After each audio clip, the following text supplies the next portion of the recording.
existe un mundo mejor. Quédate a disfrutarlo, que juntos somos un montón. Y a este montón que juntos somos, ya saben que si dejamos de estar juntos no somos más este montón. Le vamos a proponer a partir de este momento nuestro cotidiano ejercicio de radio. Ustedes saben, de lunes a viernes, aquí en la M530, somos radio de 14 a 16, tenemos para ofrecerles un pacto de imaginaciones compartiendo. Eve Bonafini decía que si lo pensamos un poco, si elaboramos un cachito el asunto, notaremos que después de todo la radio es un asunto que funciona en los teatros de la mente, en los vericuetos de la imaginación. Y entonces nosotros pensamos que si combinamos un programa, podría resultar como un viaje. No en el sentido estricto de tomarse el palo, de irse, de alejarse, de no estar, sino para poder mirar las cosas con otros puntos de vista. Sí, desde hace décadas y décadas y décadas estamos en el marco de una guerra cultural que tiene capítulos específicos, batallas culturales, y este momento lo demuestra con toda claridad. El debate sobre las agendas es un debate central. Sí, seguir la agenda que los poderes dictaminan como la realidad. Sí, comprender que hay muchas realidades en la realidad. Sí, proponer las propias realidades. Trabajar sobre la agenda de nosotros y no la agenda de ellos. Es un debate que para nosotros salda cuando pasamos a la práctica. La verdad que resulta un poco cansador contestar a la agenda del poder con una contraagenda, pese a que hay la necesidad de hacerlo. Contestar a la hegemonía con una contrahegemonía, porque, y entonces, ¿lo propio para cuándo? ¿Lo nuestro qué espacio tiene? ¿Cómo dar cabida a los otros mundos que rigen también nuestra percepción de este mundo? Así que en este horario, de 14 a 16, cuando ya la mañana y sus urgencias han concluido, en una ciudad en la que llueve, llueve y llueve, y todo se ralentiza y a su vez cambia, en un país en este momento avanzando hacia el invierno con la precariedad de casi todo, nosotros proponemos, antes de que llegue la tarde con sus especificidades en este momento, el momento del almuerzo, de la siesta, del descanso para el que puede, o en que todos sentimos que hay que bajar un cambio, a la hora en que cierran los bancos, a la hora en que el músculo duerme, pero la ambición no descansa, que el viaje sea un viaje placentero y de acuerdo a nuestras formas de ver la vida. En los años 60, después de que, tras la Segunda Guerra Mundial,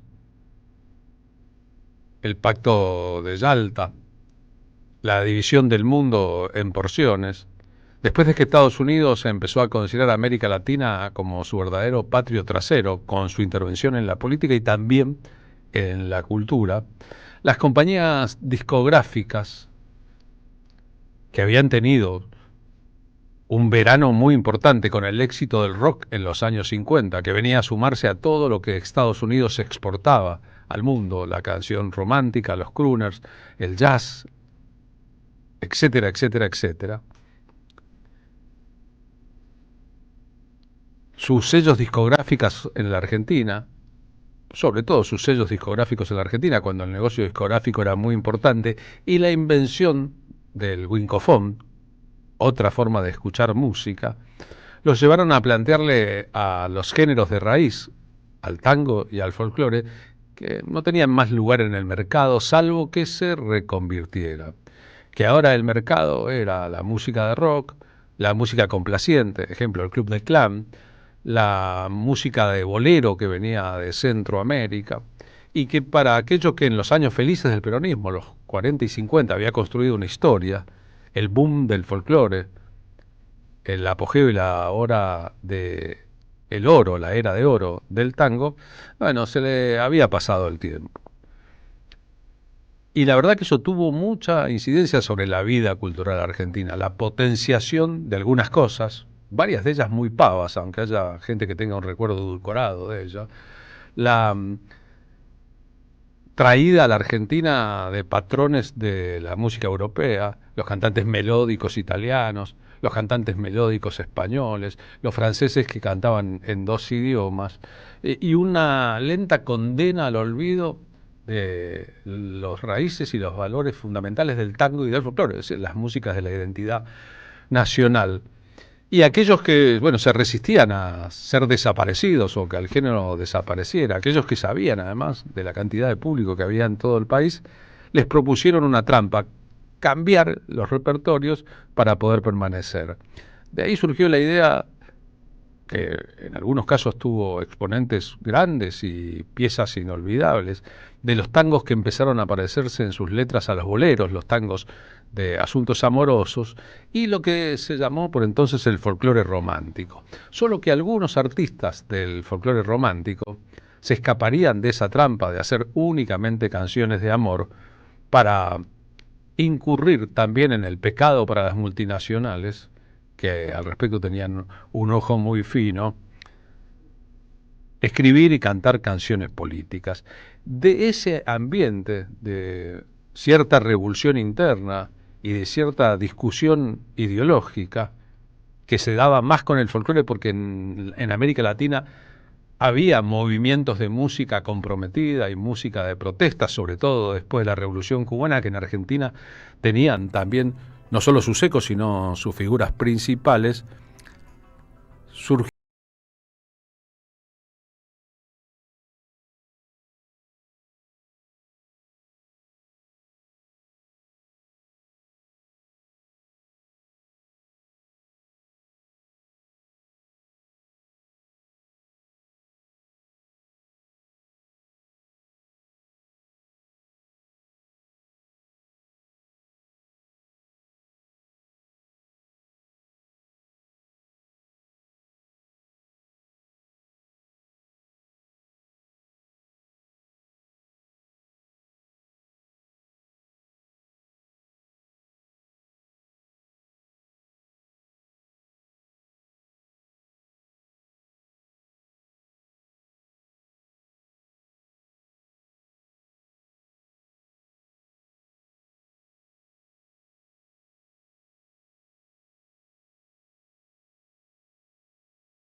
misma. Para aquel que había comenzado a cantar en un grupo llamado Los Nombradores, no poder nombrar, no poder decir, era todo un sufrimiento. El Nombrador se llama justamente una película que la periodista y realizadora Silvia Majul hizo todavía sobre el final de la vida de Daniel Toro, que concluyó viviendo 82 años, para contar un poco esa paradoja de la voz que imantó multitudes y un día, por una afección en la garganta, subproducto de un sufrimiento por una persecución política, no pudo ser la misma voz de siempre. Van a escuchar, vamos a compartir con ustedes el tráiler del Nombrador, al propio Daniel Toro con la voz de su final, Asombra, Abel Pintos, que hizo algunas versiones importantes de sus temas principales, Víctor Heredia, Julio Fontana, que es el marplatense que escribió a distancia con él la letra de Samba para olvidarte, y de Teresa Parodi.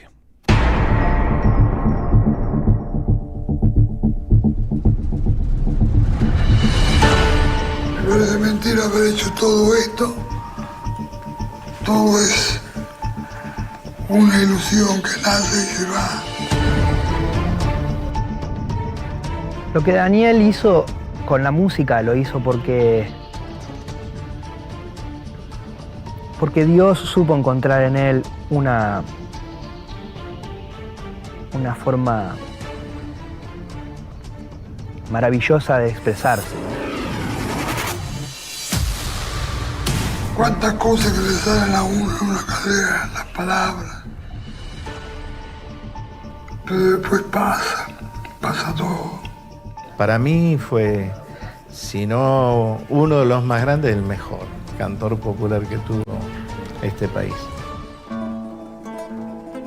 Pero soy un toro fuerte, porque me sobran los leños. Me sobraban los leños, sí me sobraban. Fue un melodista número uno, indudablemente. Sin conocer música, pero un melodista incomparable. Creo que es uno de los autores centrales de la música popular argentina, que ha calado hondo en el corazón del pueblo, porque ha sabido interpretar su más simple sensibilidad.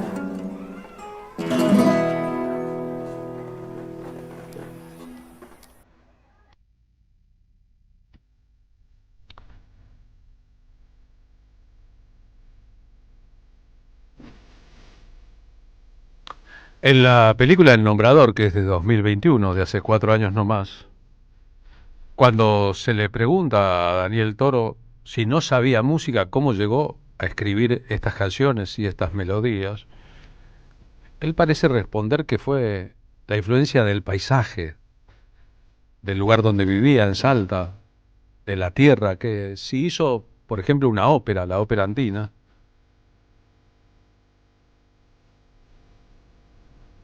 fue porque él creía de verdad en la Pachamama. Saben que cuando tenga la tierra, tal vez haya sido el motivo de la persecución y la prohibición de Daniel Toro durante la dictadura militar. Una canción a favor de la reforma agraria, que se convirtió en clave en muchos repertorios, incluyendo el repertorio de Mercedes Sosa.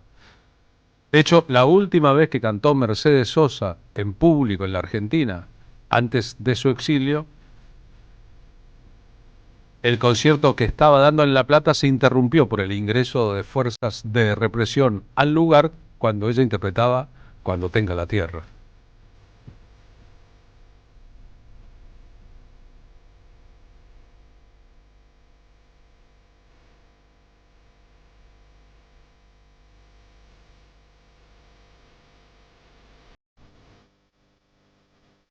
¿Escuchan los arreglos con instrumentos eléctricos? Daniel Toro intentando ser una figura del folclore y la discográfica intentando convertirlo en una figura de la música romántica.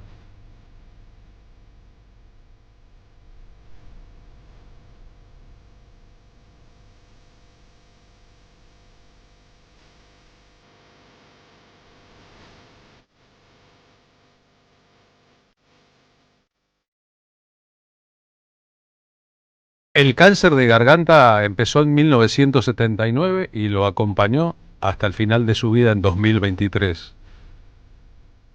Pero varias veces, por ejemplo en el 85 y después en los 90, Toro intentó volver a los escenarios. Pudo cantar en algunas ocasiones acompañado, por ejemplo, por su familia o por quienes lo homenajeaban. En 2004 en el Teatro Astral se hizo un tributo a su figura en que cantaron Los Fronterizos, El Chango Nieto, Samba Kipildor, Ariel Petrocelli, Yamila Cafrune, Abel Pintos, Los Nocheros.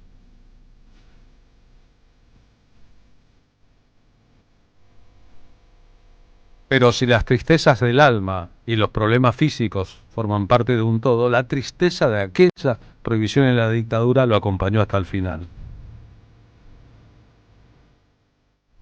Cuando repasamos la obra de Daniel Toro encontramos esas dos vertientes siempre, las canciones de El Compromiso, las que él siempre quiso, como El Antigal, otra historia impresionante de Ariel Petrocelli, con los arreglos que la discográfica disponía, tratando de preservar eso. Era un cantante melódico, tenía algunos visos del folclore, pero lo querían melódico y no comprometido. Y su forma de interpretarlas.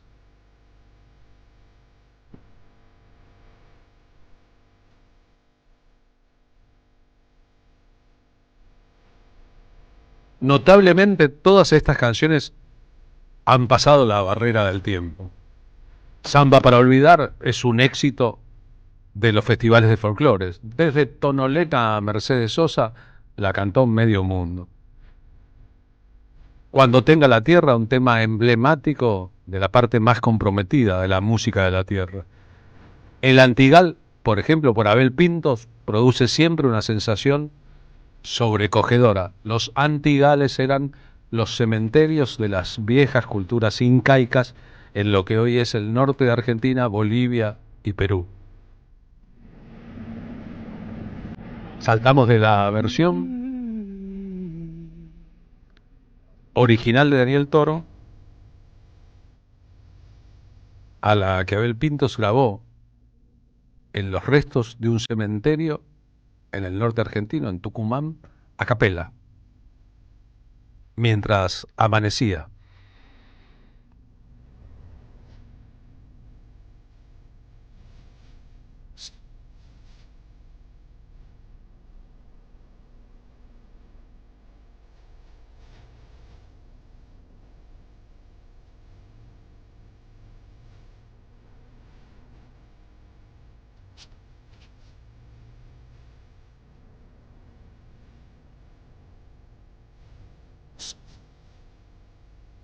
En 1995, cuando se acordaron de él, le dieron el diploma del mérito en la disciplina folclórica de los premios Conex.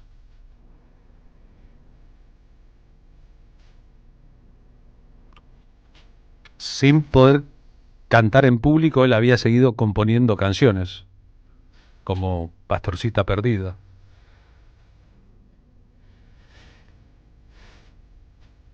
El Congreso de la Nación lo premió por su importancia para la cultura popular y su esfuerzo por superar la adversidad.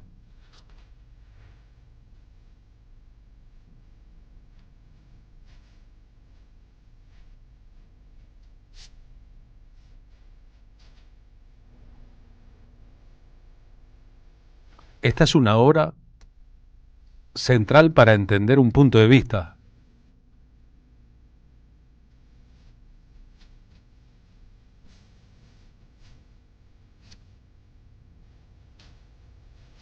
El punto de vista de los derrotados en la primera de las grandes guerras culturales en el continente, la conquista española.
En 1971, cuando publicó uno de sus 30 discos originales, Canciones para mi pueblo, escribió Daniel Toro una historia que tiene que ver con un encuentro con el entonces famoso cómico José Marrone, que al verlo le dijo: este grone lleva al país en la cara.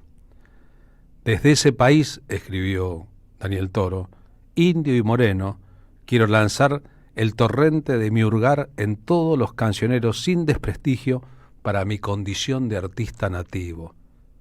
Casi que pedía disculpas por ser un artista nativo, un descendiente de los pueblos originarios, un grone que llevaba todo el país en su cara, porque de él se esperaba que fuera solamente un cantante romántico, y si solo hubiera sido eso, zambas como para ir a buscarte.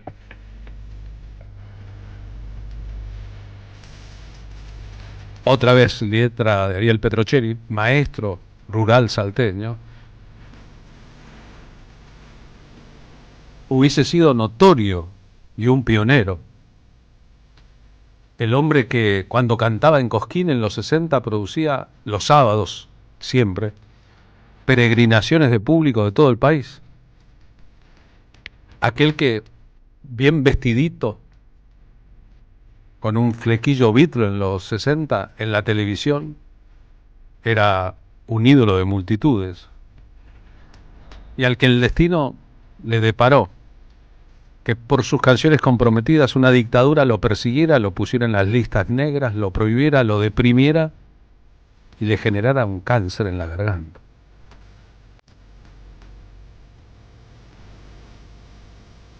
Y que nunca habló demasiado de todo esto.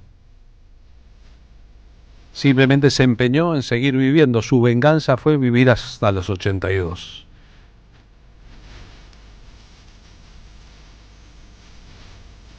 El grupo Los Nombradores, que él había integrado primero, su primer disco se llamó El Nombrador, fue de 1967, era un homenaje a Jaime Dávalos.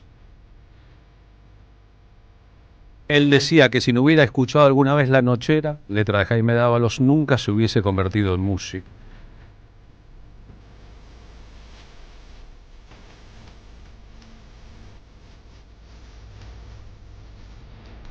Para el mercado era un baladista romántico con raíz folclórica.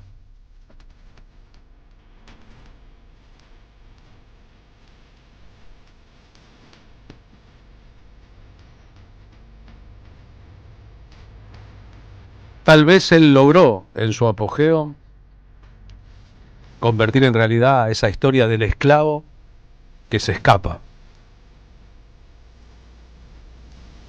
Y en aquellos gestos del esclavo liberándose de la opresión de tener que ser lo que los otros querían y no lo que él deseaba, tal vez reside el secreto central de lo fuerte de su historia.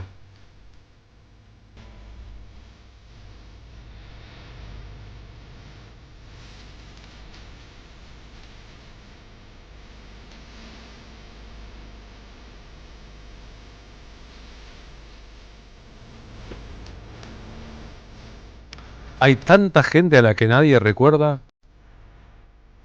que a veces recordar pasar otra vez por el corazón es una obligación moral para con los nuestros.